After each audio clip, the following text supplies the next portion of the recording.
Welcome to the Power of Owning Your Career podcast. I'm your host, Simone Morris, and I have a passion for empowering others to take responsibility for their careers. Yes, I've written several books on owning your career and am loving hosting this podcast. This podcast is for you if you're willing to make a shift to the driver's seat in your career.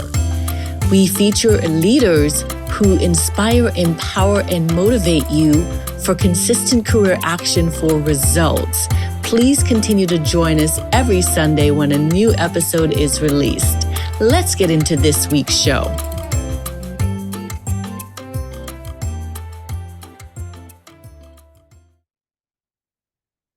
Hi, everyone. Happy New Year. It's Simone Morris, and I'm super delighted for a new season of the Power of Owning Your Career podcast. Yes, we are in season 12. Happy New Year to everyone, and I'm delighted that you are returning to the podcast.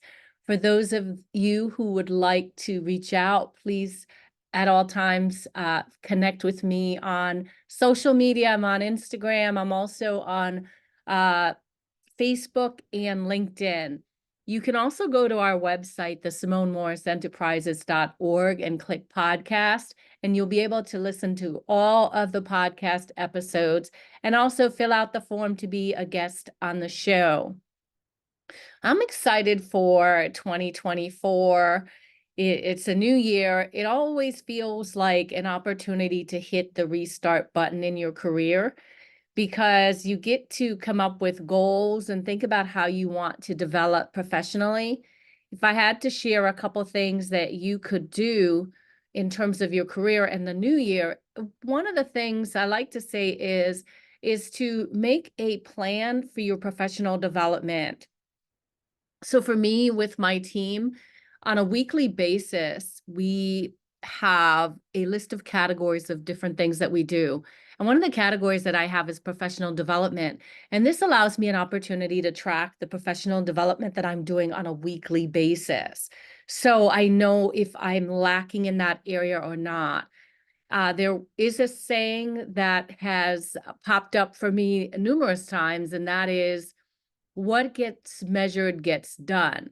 So if you take your eye off of what you're doing from a professional development basis, then it's easy to not be working on yourself. But if you are intentional about setting goals for what you want to work on, what capabilities that you want to build up in the coming year, if you set goals for those, and then you take a look at that at least on a weekly basis, how am I working on skill building? And you track that then on a quarterly basis to see, what did I do this quarter in terms of getting better at my craft? If you're not doing anything, then it's a flag for you to be intentional about your development. You can build skill through your everyday work and interactions, but I want you to be intentional, and I call that being in the driver's seat for your career. I want you to be intentional about your professional development. So that's one of the things I would say, one of the tips for 2024 is to be intentional about your development, especially at the beginning of the year. Set a goal for yourself in terms of what development you want to happen in 2024. Then track that development, take some weekly action on your development, and that sets you up to be in a good place. Is there a new skill? For me, I'm taking a class on AI, and I've Chat GPT has been around, and I've dabbled in the last year, but I want to know more. So one of the goals I set for myself in 2024 is to take a course on Chat GPT, not just Chat GPT, rewind, but to take a course on AI, artificial intelligence, so that I can be more abreast and I can be more informed and think about how I want to innovate using AI. So that's an example of how you can take the reins of your professional development.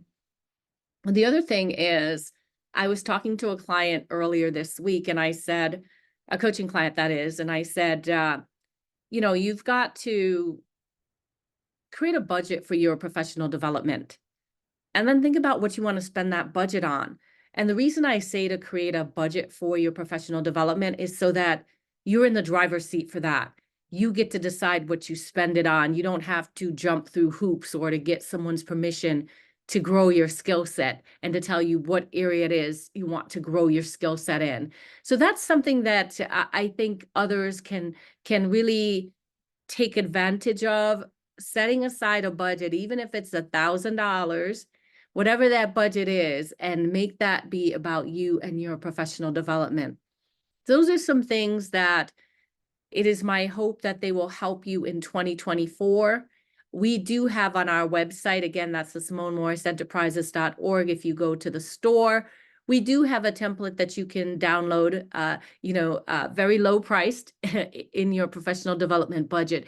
And it is a professional development plan template that tells you things to think about. It's one that you can fill out and use the calendaring in that with some guidance from me on your professional development plan. So you can download that and use that in the coming month. It's January right now, so let's use January to really focus on having a strategy for the year. What's my strategic plan, my career strategic plan? Don't just let it be, if you're inside an organization, even if you're outside as an entrepreneur, spend the time really thinking about what your strategic plan is for 2024 and work on that and work on your professional development as well. So that's it for now. I'm happy that you're joining us for season 12 of the podcast. Again, if you would like to be a guest on the show or suggest a guest, you can email me, smorris@SimoneMorrisEnterprises.org, or you can connect with me on social media. I'm usually hanging out the most on LinkedIn, so you can drop me a line there. And in fact, we do have a podcast group that, again, I have visions of that being more interactive in the coming year. So thank you for listening to the podcast. Be sure to leave a review for us wherever you listen to the podcast. That's super helpful. Be sure to download our episodes. That's helpful. It gets us exposure for other people to download and take advantage of the learning about being in the driver's seat in your career. I look forward to the season ahead, having some amazing guests for you, and I will talk to you soon. Have a great week, have a great month, have a great quarter, and I look forward to hearing from you about the show and what you're liking and what you want to see more of. Thanks a lot, everybody. Have a great day. I sincerely hope that you enjoyed this week's empowering career story on the podcast. If you did, I'm going to ask you to do me a favor. Wherever you listen to the podcast, be sure that you are subscribing and that you rate and review the podcast. It's so important as we continue to spread the word of career empowerment. In addition, you can head over to the LinkedIn platform and join the Power of Owning Your Career discussion group. There you can have access to the guests who have been on the podcast, as well as others listening to the podcast, as well as myself, where we can continue the conversation. I hope to see you on that platform. You can also email me at pooyc@SimoneMorris.com if you have a suggestion for guest or a message that you want me to hear personally. Thanks so much, and make it an inspiring, empowering week in your career.